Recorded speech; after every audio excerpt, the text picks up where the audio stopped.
Je ne vais pas parler de c'est très compliqué de parler de calligraphie avec un expert à la gauche évident, qui est Franck Lamy, et j'ai eu grand plaisir à l'entendre parler de ses œuvres tout à l'heure par une attitude à l'avance.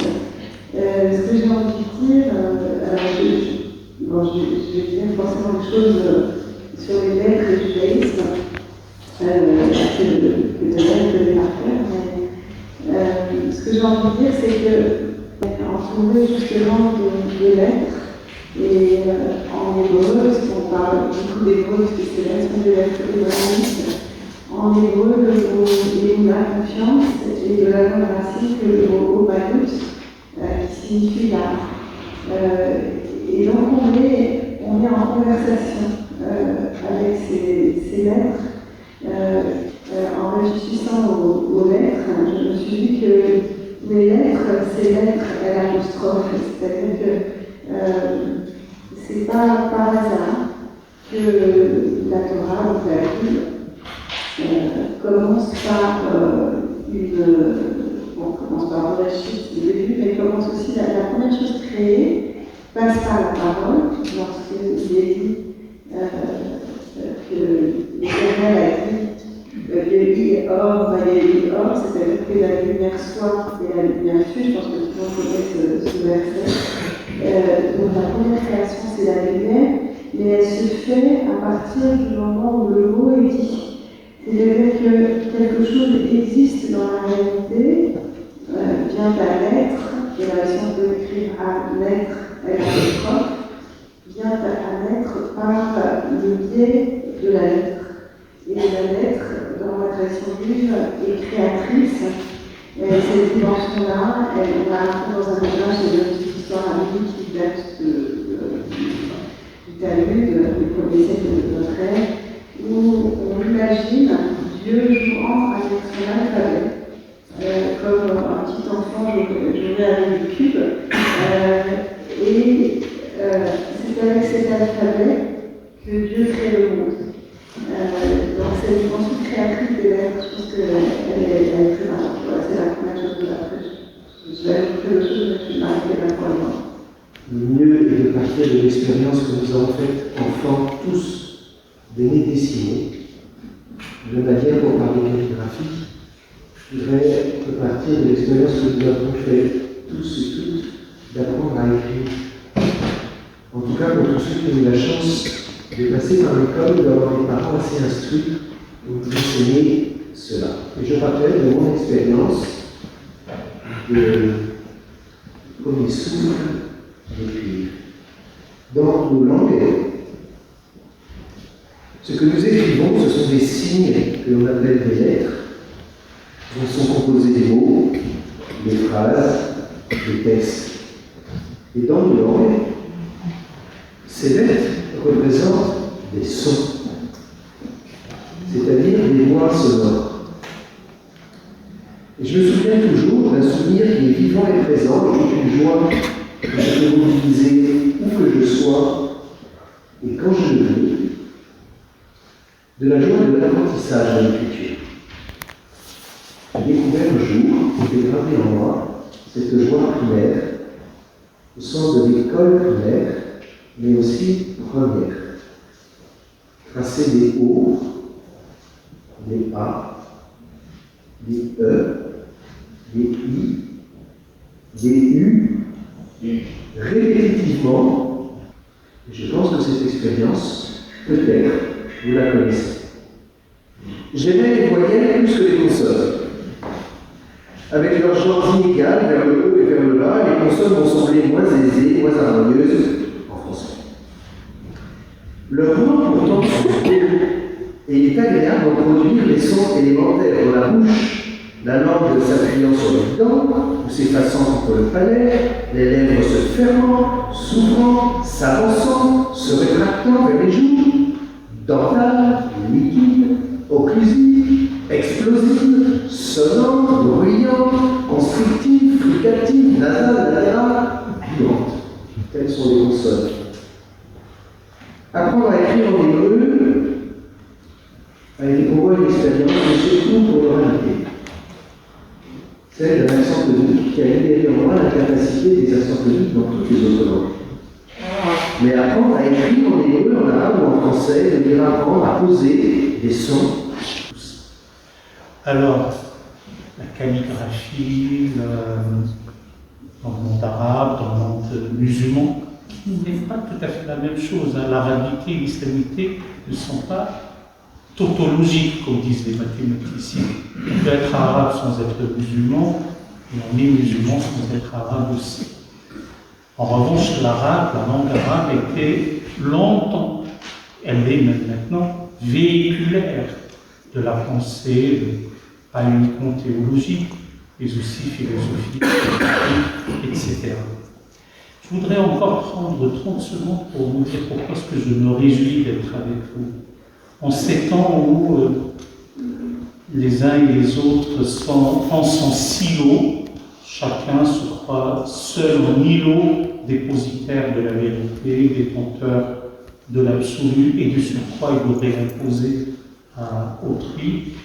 C'est beau de se retrouver comme ça, d'échanger, de parler d'une manière sereine, apaisée, constructive, respectueuse, loyale, ayant comme souci la dignité de l'homme, la compassion pour ceux qui sont en détresse, le souci de la personne humaine quand elle est dans des situations de souffrance. Et donc, nos cœurs et notre compassion sont avec quiconque est dans une situation de détresse et de souffrance. La calligraphie, étymologiquement, c'est écrire d'une manière belle. Il se trouve que, curieusement, et aussi étonnant que ça puisse l'être, les Arabes n'écrivaient pas. C'est très peu, parce qu'on pense ou on dit qu'ils avaient, certains pensent qu'ils ont toujours, mais qu'ils avaient une mémoire prodigieuse. Ils pouvaient retenir par cœur des odes à des dizaines, voire des centaines de milliers de vers. Donc ils n'avaient pas besoin d'écrire. Je parle bien sûr du temps de la péninsule arabique, où on n'avait pas besoin d'écrire, où on écrivait très peu. On écrivait très peu. Et donc il y avait comme aide-mémoire ce qu'on appelait des carcasses consonantiques ou des squelettes avec des lettres homographes, des lettres qui se ressemblent. Ce n'était qu'un simple aide-mémoire. Par la suite, sûrement la mémoire commençant à faire défaut, donc elle n'est plus aussi prodigieuse, on était obligé d'ajouter ce qu'on appelle les points diacritiques. On ajoutait des points pour distinguer les fameuses lettres homographes. Et par la suite, on a ajouté ce qu'on appelle les vocalises. Et comme dit-on, parce que ce n'est absolument pas sûr, ni vrai d'ailleurs, il n'y avait pas d'art figuré.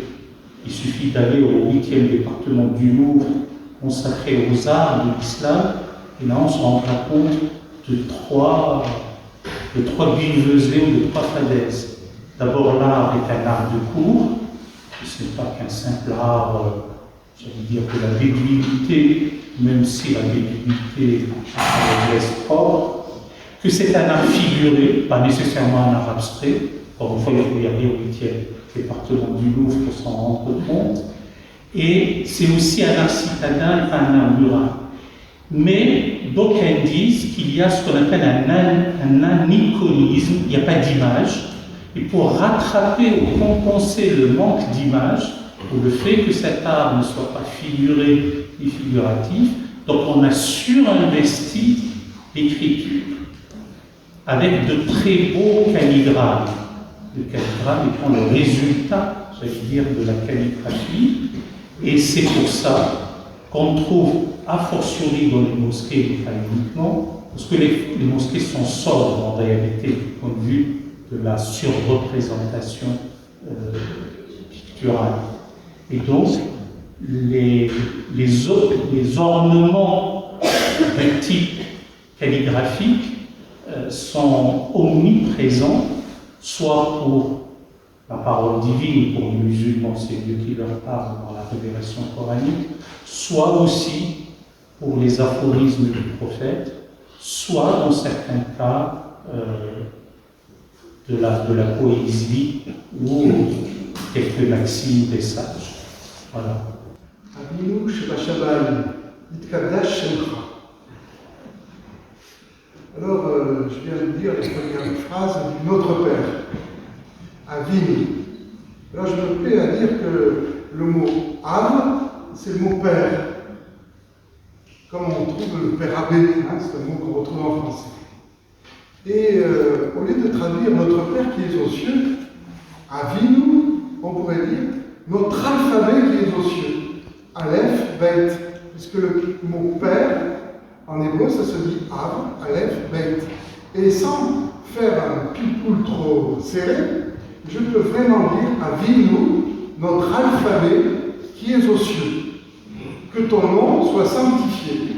Donc vous voyez que déjà en prenant un texte que je tire des évangiles, je peux tirer autre chose qu'une divinité paternelle, transcendantale, mais plutôt une divinité qui va jouer sur la combinatoire d'éléments simples. Donc si je reprends ce terme, Avinu Shebashamayim, notre Père, notre alphabet qui est aux cieux, que ton nom soit sanctifié. C'est-à-dire que l'alphabet, pour les Hébreux, mais pour toute la zone sémitique alentour, est en réalité celui qui crée le monde. Et dans la tradition hébraïque, le monde, dans la Kabbale, mais aussi dans le Talmud, le monde est créé par les lettres hébraïques. C'est-à-dire que Dieu, s'ennuyant peut-être, dans sa solitude sidérale, avait 22 concubines, et il jouait d'ailleurs avec elles à tresser leur... Ils avaient 3 petites nattes comme ça, ils tressaient leur... Il s'ennuie, et à un moment donné, il veut créer le monde. Et il promulgue un concours céleste dans lequel créera le monde. Laquelle les 22 créera le monde. Enfin, c'est tout un concours dont nous a déjà un peu parlé notre rabbine. Et la chose profonde, c'est une compréhension que le monde qui est ici, notre monde, est le résultat d'une combinatoire d'éléments simples. Alors bien sûr, ils n'avaient pas encore même des reliefs pour faire le tableau des périodes des atomes, mais ils avaient compris, ces kabbalistes et ces talmudistes, que notre monde était la combinatoire d'éléments simples. Alors on veut dire le fer, l'or se combine, l'hydrogène et l'oxygène se combinent pour peu à peu créer notre monde. Eux, ils pensent que le monde s'est fait en combinant le A et le B, le B, le Bet, le Gimel et le Dalet. Et peu à peu, on a des mots qui se créent. Et une fois qu'on a des mots, on a des phrases. Une fois qu'on a des phrases, on a des versets, des chapitres, et le monde apparaît. C'est-à-dire qu'il y a cette compréhension que le mot que je crée, le mot que je vais énoncer, va créer la chose. C'est pour ça que tout à l'heure, notre rabbine disait le Bereshit bara Elohim, au commencement Dieu créa le ciel et la terre, et elle évoque la première création de l'univers et de la lumière. En fait, il faudrait repenser notre propre alphabet. Qu'est-ce que c'est ce propre alphabet? Le Père Antoine nous l'a dit tout de suite, c'est l'enfant qui dit un mot, qui réalise ce qu'est ce mot, et qui finit par percevoir la chose. Quand je dis ciel, l'enfant dit ciel, il pouvait le dire simplement par pur plaisir phonatoire, mais quand il le réalise, il vient de créer le ciel. Il vient de créer son propre univers. Et la Genèse, qui est notre livre commun à tous, et Dieu créa le ciel et la terre, eh bien, c'est en fait une histoire de la conscience. C'est-à-dire qu'il y a une conscience dans l'univers qui a réalisé qu'il y avait un ciel et une terre. Chose que les animaux subissent, ils vivent sur terre et ils ont un ciel au-dessus d'eux, mais ils ne se posent pas la question de la séparation du ciel et de la terre.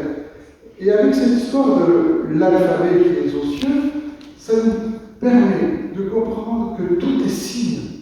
Et que dès lors que je commence en être humain à agencer des signes, je donne du sens à ce que je vois et je me crée mon propre univers. C'est pour ça que la Genèse et toute la Bible, c'est mon histoire à moi. Ce n'est pas l'histoire d'un rédacteur au 8e siècle avant l'ère chrétienne qui a décidé de faire ça. Ce qui m'intéresse à moi, c'est que ce monde-là, c'est moi qui le crée. C'est mon monde. La Bible, là, n'est pas une séparation historique ou archéologique. Elle est en fait l'histoire de ma propre conscience et de mon propre commencement et de ma propre fin.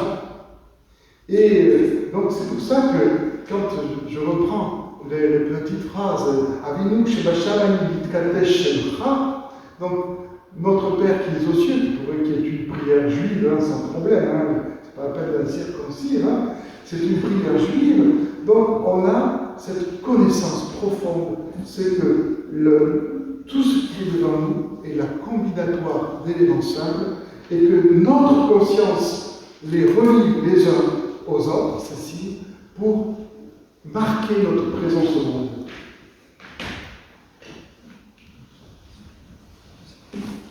Pauline, vous voulez réagir? Oui, peut-être.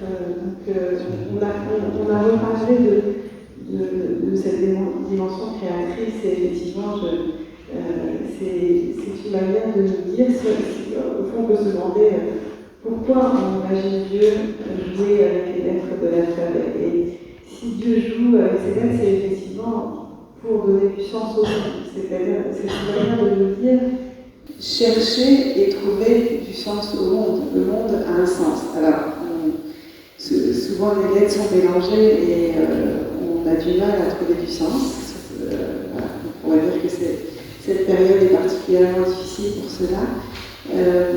Mais en tout cas, notre but, c'est d'en trouver un sens. Et je voulais juste ajouter à propos que chacun se crée son monde. Le problème, c'est qu'il faut que le monde de chaque individu soit compatible avec les mondes du voisin. Et là, je rejoins ce que disait Khaled tout à l'heure dans ses propos liminaires, c'est que ce qui nous importe à tous, c'est justement de pouvoir faire fonctionner le monde ensemble. Même si nous y percevons des philosophies différentes, peut-être des théologies différentes, peut-être une absence de théologie, de pouvoir vivre dans le même monde tout en utilisant des lettres différentes, des alphabets qui sont différents, et essayer, malgré ces différences, de se comprendre.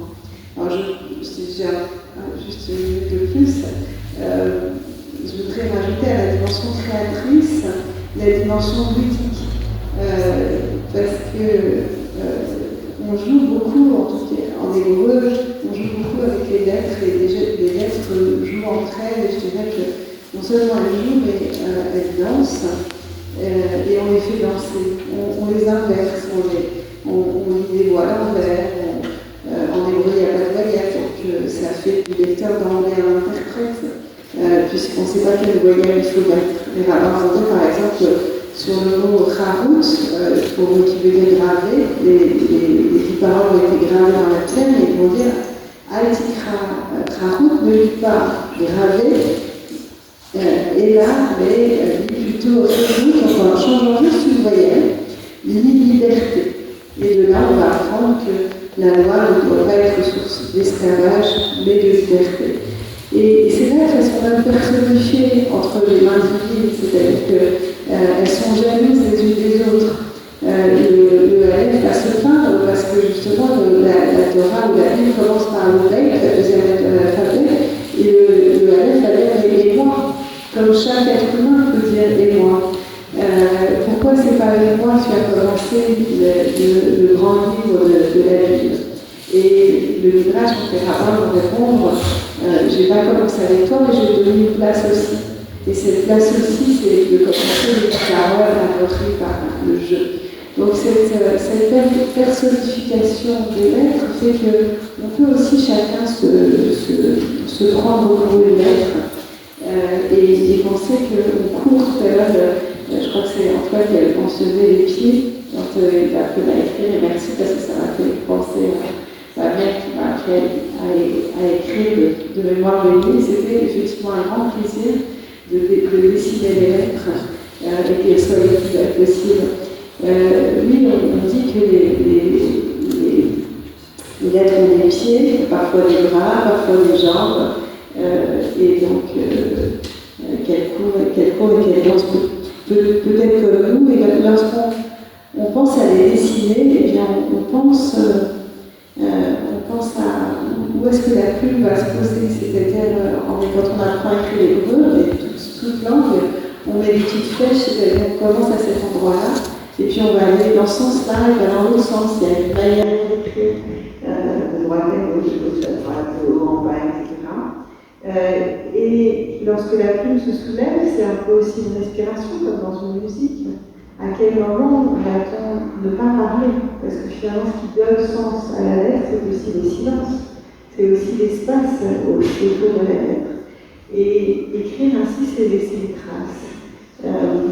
Une forme d'éternité, c'est peut-être pour ça que les différentes civilisations ont cherché à combattre la mort, ont cherché une forme d'immortalité. Dans l'écriture, que ce soit celle de la Torah qui était orale d'abord puis écrite, des évangiles ou du corps.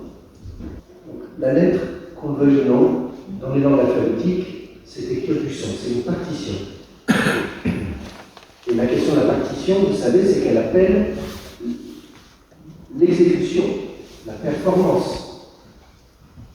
Qu'un orchestre, qu'un chanteur, qu'un danseur vive cette partition. Et dans la tradition chrétienne, ce sont les protestants qui ont le mieux compris ça, donnant à la musique dans le culte une place qui n'a ni chez les catholiques, qu'elle n'a non plus, je pense, dans le judaïsme, ni dans l'islam, avec les instruments de musique qui apportent toute la dimension sensible à cette parole qu'ils reçoivent comme très verticale, mais qu'ils intègrent, assimilent, en donnant une place extraordinaire à la musique. Et dans l'histoire de la musique européenne, les compositeurs protestants ont une place première, Jean-Sébastien Bach en étant un bel exemple. Mais si c'est du son qu'on écrit, on est travaillé par l'idée comment je vais relier ça aux idées que je porte. Et ça, c'est le travail de l'artiste, calligraphe, scribe. C'est le travail de la Kabbale, c'est-à-dire faire comme si les lettres au fond étaient des idéogrammes. Faire comme si c'était de l'égyptien ou du chinois, c'est-à-dire que les lettres sont composées aussi d'idées, et c'est celles-là que je relie entre elles. Alors, si nous étions chinois, si vous étiez chinois ou égyptien ancien, vous auriez appris cela dès la tracée du signe.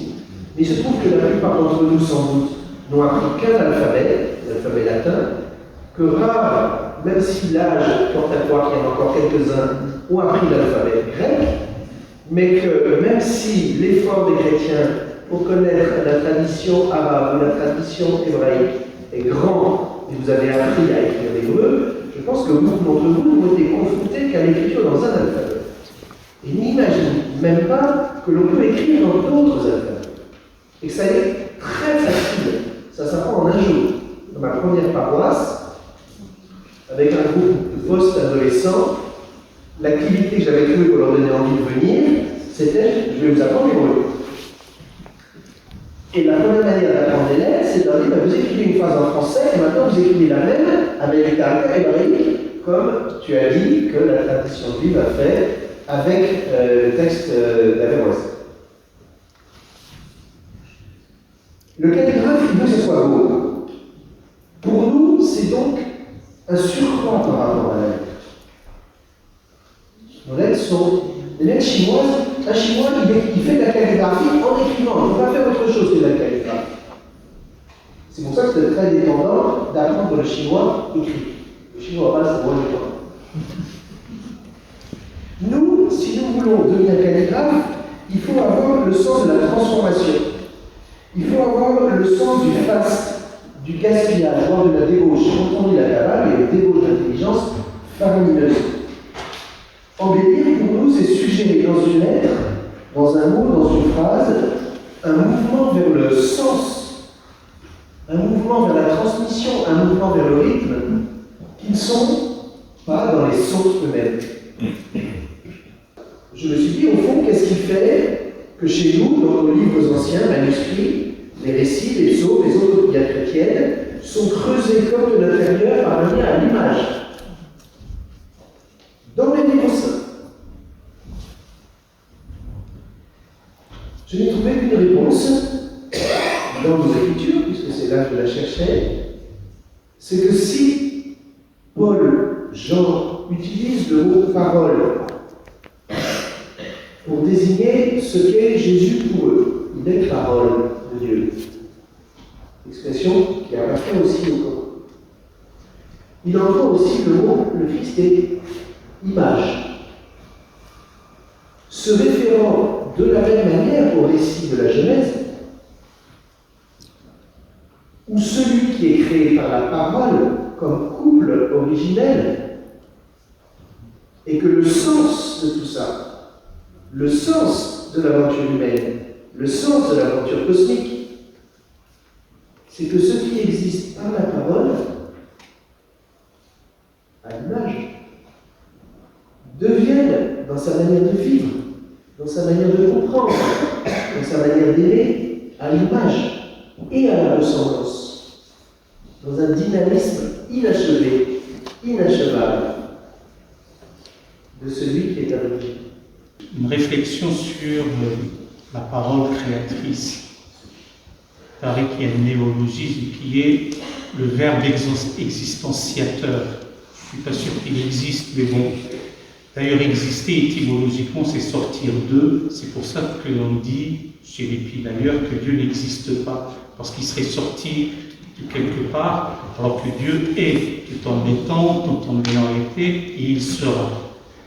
Mais indépendamment de ça, c'est vrai qu'il y a cette notion fondamentale de la parole créatrice.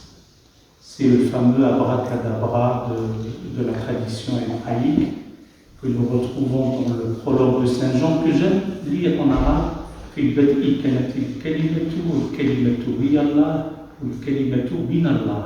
D'ailleurs, ici, Allah n'est pas une divinité mahométane, c'est simplement la désignation de Dieu en langue arabe. Si je lis le prologue de Saint Jean en arabe, Dieu c'est Allah. C'est bien de dire des choses comme ça pour répondre encore une fois à certaines.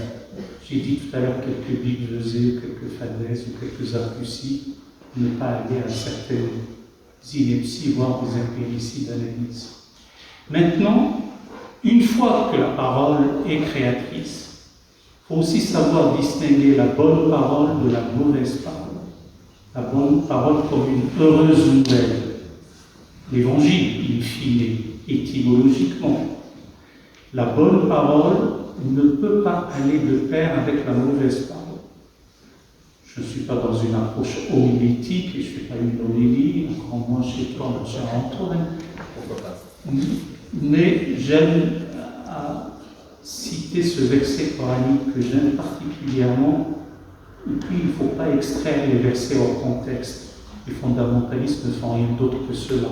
Je le fais par abus méthodologique. Il faut savoir relativiser le texte à son contexte et ne jamais le prendre comme un prétexte pour un nouveau contexte. Sinon, on prend en otage le texte. Et pour trouver la valeur profonde du texte, il n'y a pas mieux que des liens hypertextes. Je peux vous continuer comme ça. Et donc, ce très beau passage, la bonne parole et la mauvaise ne sauraient aller de pair. Et quelle meilleure parole que de se dire « je me remets à Dieu ». La bonne parole ne saurait aller de pair. Rends le bien pour le mal et tu verras celui dont une inimitié te séparer de lui se transformer en ami et protecteur chaleureux. Mais n'est pas bien que celui qui sait faire preuve d'une grande patience, et n'y parvient que celui qui siège d'une grâce infinie. C'est le verset 34 de la sourate 41, une sourate étant un chapitre sans être véritablement un chapitre. C'est la sourate dite des versets détaillés. Et je finis mon propos simplement pour la concision, c'est qu'il y a une parabole qui est dans les tout premiers versets de la sourate 14, la sourate d'Abraham, qui dit en substance que une Une bonne parole, c'est comme un arbre bien planté qui porte haut ses ramifications et ses fruits. Alors, une mauvaise parole, c'est comme si ce même arbre a été déraciné et on l'avait replanté à l'envers. Il sera forcément enclin à la pourriture. Et donc, fin de citation, fin de la parabole, l'importance de dire une parole amène, calme, apaisée, sereine, c'est beaucoup plus important que d'être dans la surchauffe, que d'être dans la surréaction. In fine, c'est de se faire violence avant de faire violence. Voilà, en gros. C'est toujours facile d'en discourir, toujours difficile de le vivre véritablement. Il est des cas où ce que je viens de théoriser n'est pas facile. Ce qu'on ne peut pas, comme ça, accepter que l'on soit ratatiné par un regard. Et c'est peut-être à ce moment-là qu'il faut se poser la question. Vais-je réagir avec violence, en montrant à cet impudent de me regarder comme ça, de me toiser, comment hostile? Ou c'est peut-être à ce moment-là qu'il faudrait se dire, bon, allez, ça me pousse à sonder les strates les plus archaïques de mon être. Et si je subsume cet instant par une autre manière de rendre ce regard qui dans un premier temps n'avait plus, peut-être le lieu de la médiation, de la rencontre et de la discussion efficace. Merci Khaled. Chercher effectivement à la source de la violence qui est en nous, pour essayer non pas d'en rajouter une, comme disait dans la source, tu es le tueur ne fait que le tueur, mais pour aller chercher cette source-là. Et en même temps, ce travail intérieur est un travail d'abandon. Tant que je ne saurais pas perdre, je ne pourrai pas gagner ni l'amour ni l'amitié. Perdre, pour moi, c'est le premier travail à faire sur soi pour entamer un dialogue. Alors ça peut être perdre en tant qu'ami ou citoyen. Pour vivre en France, je paye des impôts, je perds du travail, mais pour avoir la sécurité, l'avantage, le bonheur d'être en France, ça se paye, je perds quelque chose.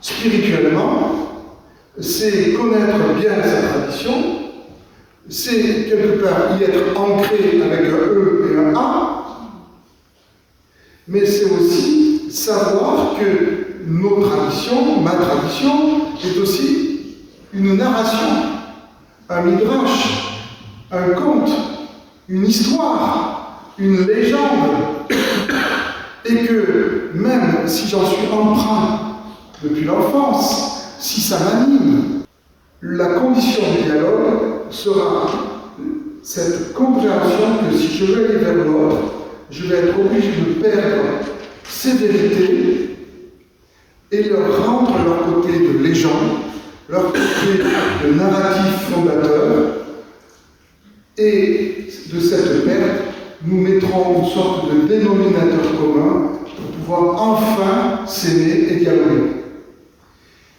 Et ça, c'est demande une violence contre soi. Parce qu'il est difficile non pas de renier, d'être un renégat à sa propre tradition, mais comprendre par l'histoire, par l'archéologie, comment se sont construites nos propres religions. On peut pas parler, quand on nous dit, un certain auteur disait, le peuple juif n'existe pas. Alors c'est vrai que nous, juifs, nos kippas sortent comme ça. Mais quel peuple existe par lui-même? Les Français ont été créés, on est allé faire la guerre 14-18, grâce à Michelet, qui a inventé l'histoire de France.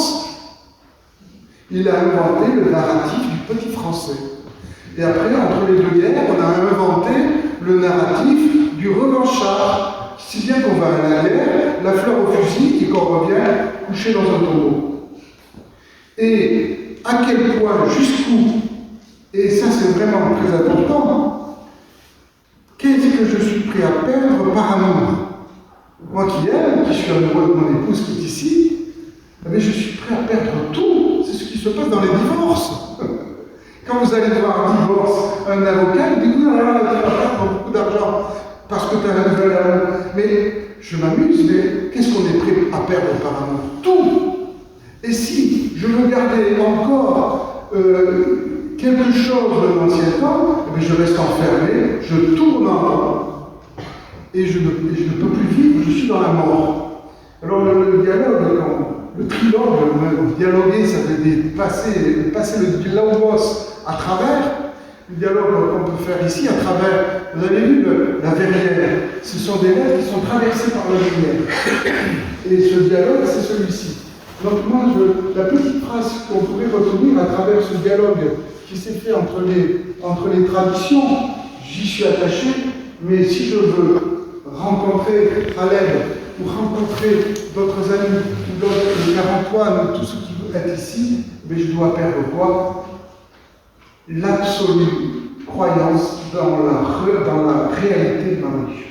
Il y a une perte. Et parfois elle est douloureuse. Certains ne peuvent pas l'accepter. Certains vont me crucifier pour ça. Mais la réalité du dialogue, pour moi, elle est là. Apprendre à perdre par amour. C'est le dialogue de l'évangile, excusez-moi, mais c'est un juif, je cite un juif. Et cette croix a été faite par le fils d'un juif. Ça été fait par un juif. Quand j'ai rencontré Lustiger ici, parce que je lui ai dit, mais en fait, lui-même était juif. Je lui ai dit, mais c'est qu'une histoire de juif, cette histoire-là. Oui, je ne sais pas si je parlerai en termes de texte, parce que ça me fait penser à un livre d'Eric Fromm qui était à la fois psychanalyste et talmudiste et qui s'appelait Être ou avoir. Alors lui, il oppose les lettres à la loi. Moi, je préfère associer les deux en pensant qu'on doit être et avoir. Il y a des choses de la licence qui se déclinent en termes de possession et d'autres en termes de respiration. Et peut-être le modèle de Tzimtzum, c'était pas tant de la perte, mais enfin, tu as raison en disant que c'est une perte d'espace peut-être. Le Tzimtzum, c'est ce que Isaac Luria au XVIe siècle à Safed a appelé le retrait. Il a fallu que Dieu se retire du monde pour laisser la place aux êtres humains pour qu'ils puissent poursuivre la création. Et dans le dialogue, je pense que c'est pareil. Il faut laisser un espace un peu comme s'il y avait trop de lettres, si toutes les lettres de l'alphabet parlaient en même temps, alors ça serait une cacophonie. Et si le dialogue peut fonctionner entre nous, c'est parce que justement, il y a du dire et il y a de l'écoute, il y a du silence. Et peut-être que c'est ce qui manque dans une certaine vision de l'écriture. Et je vais reprendre aussi ce que tu disais, Khaled, sur et aussi Franck et Antoine, sur une forme de toute puissance de l'écriture. Il faudrait se méfier. On a vu beaucoup de belles choses sur l'écriture, effectivement, il y a des mauvaises paroles, il y a des mauvaises écritures. Et je crois que si la Torah était orale avant d'être écrite, à un moment il a fallu l'écrire, et l'écriture c'est formidable parce que ça permet de garder les choses. Si le Talmud, qui est le commentaire oral de la tradition écrite, a dû être écrit alors qu'il est écrit à l'intérieur Talmud, qu'on n'a pas le droit de l'écrire, mais on a contrevenu à l'interdit pour pouvoir le maintenir. Mais s'il y avait cette idée première que les paroles doivent rester parlées, c'est, à mon avis, pour que l'écriture ne soit pas source d'idolâtrie. Et quand l'écriture devient source d'idolâtrie, c'est-à-dire quand on commence à dire attention s'il y a un bout de lettre qui est effacé, ou si on ne cite pas, ou si on lit de manière littérale, fondamentaliste des versets, quel que soit le texte, à ce moment-là, on ne laisse plus la place à l'interprétation. On ne laisse plus la place à l'autre lettre de parler. Et quand je dis, comme tout à l'heure, je disais, les lettres, ça peut être soi-même, on ne laisse pas à l'autre l'espace de parler. Et quand on crie et quand on vocifère, eh bien, ce n'est plus de l'écriture, c'est sème, on n'amène pas, on assème. Et c'est là où il y a toute une section toute une réflexion menée dans la tradition juive sur la blessure par les mots. Et les mots blessent, les mots peuvent guérir, mais les mots peuvent blesser, et sur l'éthique du langage. Je crois que l'éthique du langage, de l'écriture, de la lecture de l'écriture. Comment laisser la place justement à l'interprétation, comment faire que la lettre soit une évocation et qu'elle ne soit pas trop fixe. Et donc Jésus, on est assez reproché quand même d'avoir son interprétation à lui et quelquefois avec des écarts. Et la première attestation de son rapport personnel, c'est à 12 ans, l'âge de ce qui est aujourd'hui Bar Mitzvah, fils du précepte. Et il va avec ses parents à Jérusalem, et paf, ce qui n'est pas encore recommandé, ni dans aucun humanisme, ni dans une religion, paf, ses parents ne savent plus où il est, et il est resté. Et le texte dit qu'il est resté pour poser des questions au maître. Et puis il y a ce fameux texte que tu as choisi, donc où Jésus se cale précisément à l'intérieur de ce qu'il reçoit de la tradition des sages d'Israël, de Hillel et de ce que théorisera une génération après Rabbi Akiva, le grand maître, une interprétation où le plus petit trait doit être considéré comme ouvrant un espace. Pas un iode. Croyez-vous que je suis venu pour abolir tout ça? Pas du tout.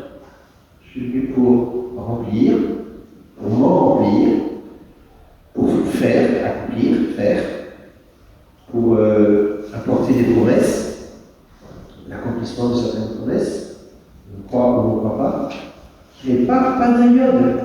Pas le plus petit trait ne passera, que tout ne soit remplissant pour vous, pour moi, pour tous. Et puis, le mot même évangile, il le trouve un jour dans la synagogue, on lui fait lire le prophète Isaïe. Donc il y a une lecture de la Torah, c'est le livre Pentateuque, et après il y a une lecture prophétique. Donc on apprend grâce à l'évangile qui avait déjà cette structure le 1er siècle de l'ère commune.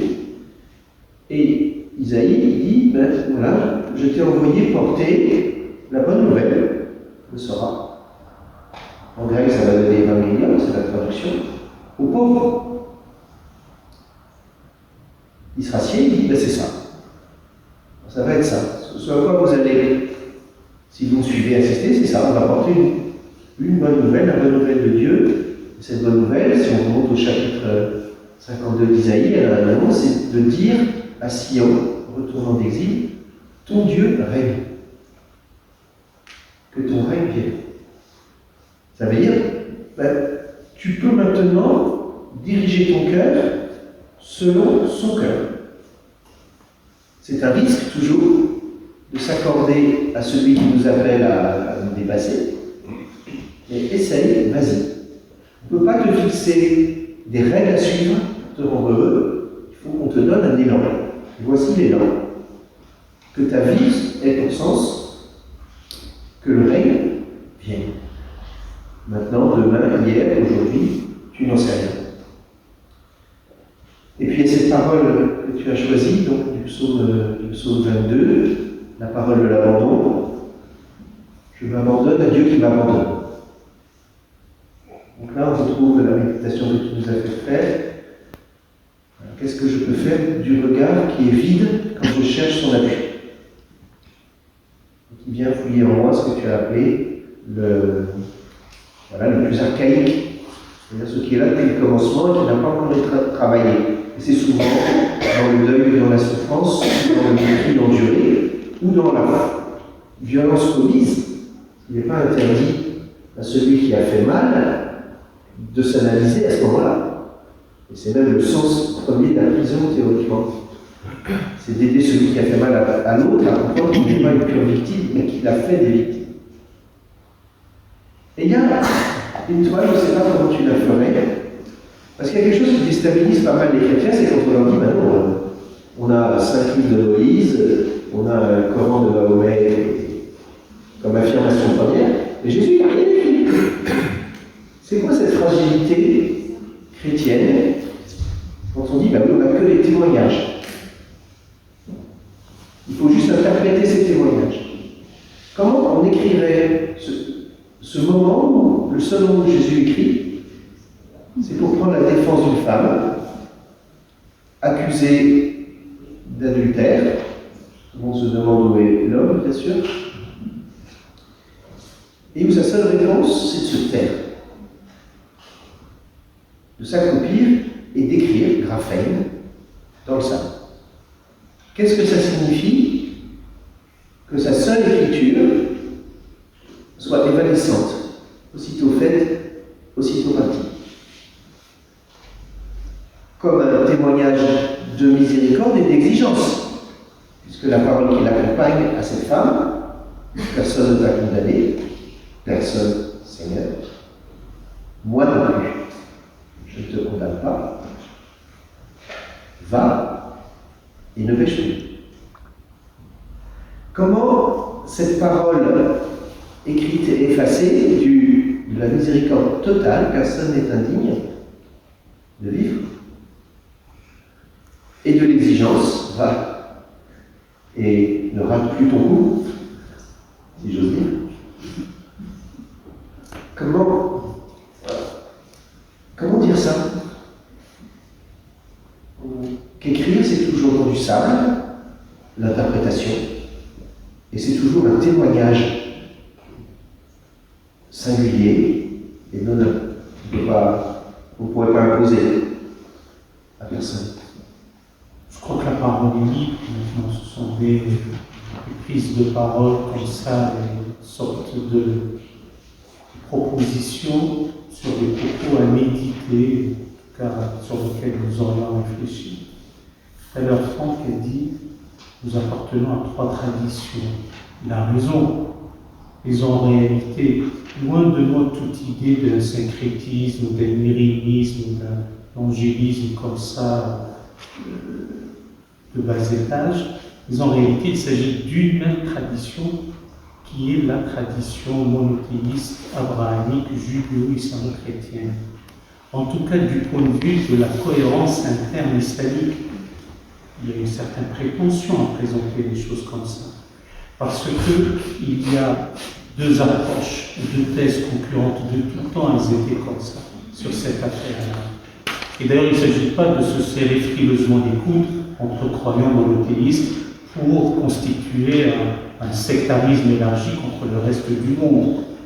Tout à l'heure, tout à fait au début, j'ai parlé de l'homme, de la personne humaine, de l'individu, de l'homme comme icône et vicaire de Dieu sur terre, réceptacle du souffle divin et récipiendaire de cette effusion de bonté et de miséricorde qui émane directement de l'être premier.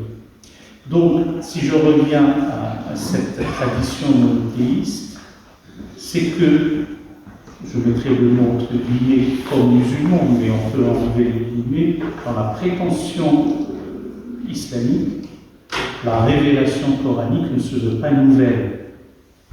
Elle se veut continuatrice dans un prolongement naturel et propagatrice des mêmes préceptes, des mêmes commandements, du même enseignement que recèle à profusion la Torah et l'Évangile. Ça n'est pas sans conséquences difficiles d'un point de vue théologique. Et là, je reviens à mes 2 thèses. Soit ceux qui disent que dans une présentation séquentielle de la révélation, celui qui parle le dernier a nécessairement raison. J'étais très sensible à ce que tu as dit, Antoine, à propos d'accomplir, qui est faire, c'est pas parachever. Mais on est dans une logique, je parle le dernier, je parachève le tout. Et selon la métaphore des tables gigoles, j'insérerai le judaïsme au christianisme et l'islam vient coiffer le tout. Voilà, je n'ai même pas besoin d'aller m'enrichir de la sagesse de mes devanciers, de mes prédécesseurs, de mes aînés, et je suis seul dépositaire de la vision ultime de parachute. Que cette chose eût traversé l'esprit des musulmans à travers l'histoire et qu'elle continue à l'être maintenant, c'est indéniable. Mais à côté de cette approche, il y a celle, métaphore pour métaphore, il y a celle de l'œuvre de Monet, quand il a peint la cathédrale de Rouen. Il a fait une série de toiles, il y en a de plus belles au musée d'Orsay, et quand il la peint le matin, elle n'a pas le même jeu d'ombre et de lumière quand il la peint l'après-midi. Nous n'avons pas la même impression, c'est le cas de dire pour l'impressionnisme. Et donc, la réalité ultime, c'est le mystère divin. C'est encore une fois la miséricorde divine, et c'est selon que le peuple récipiendaire soit, ce sont les Hébreux, que ce soit à travers la personne même de notre Seigneur Jésus, ou que cette réalité se fasse vivre, eh bien, là, il y a des reflets, si je puis dire, différents. Voilà en gros cette idée d'appartenir à trois traditions ou à n'appartenir qu'à une seule en réalité, qui est celle du monothéisme abrahamique. Il y a un être qu'on ne peut découvrir qu'en allant, qu'en marchant, un être du mouvement. Et la première chose qu'emprunte Abraham, c'est son chameau d'immeuble. Et on est là dans l'opposition avec le monde grec du connais-toi toi-même. C'est-à-dire que toute la suite de la pensée hébraïque, qui va passer par les traditions, sera une connaissance qui ne peut se faire qu'en mouvement. Et c'est pour ça que même tout le nom de la divinité, en hébreu, soit c'est El, Dieu, soit c'est le tétragramme.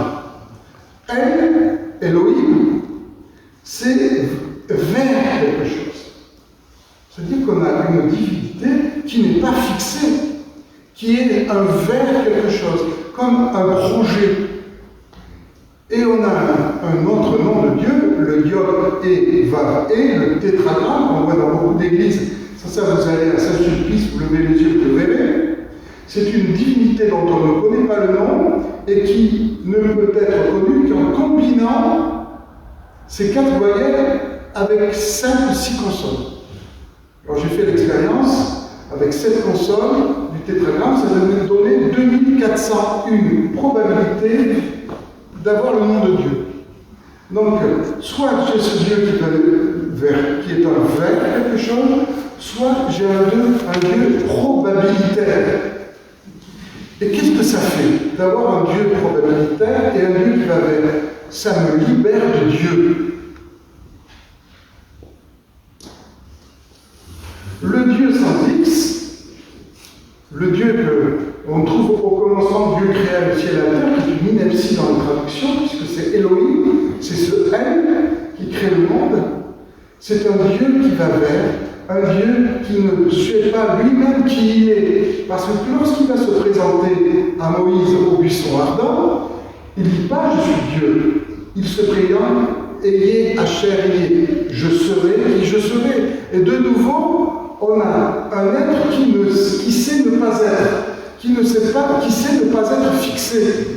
Et ça nous libère encore de quoi? De Dieu. Ça nous libère de ce Dieu fixe, le Dieu de Parménide, quelque chose, un être qui serait scellé dans la pierre. On est dans le mouvement. Et c'est pour ça ce que nous dit notre ami Khaled est plein de cela. C'était que quelque chose a été lancé.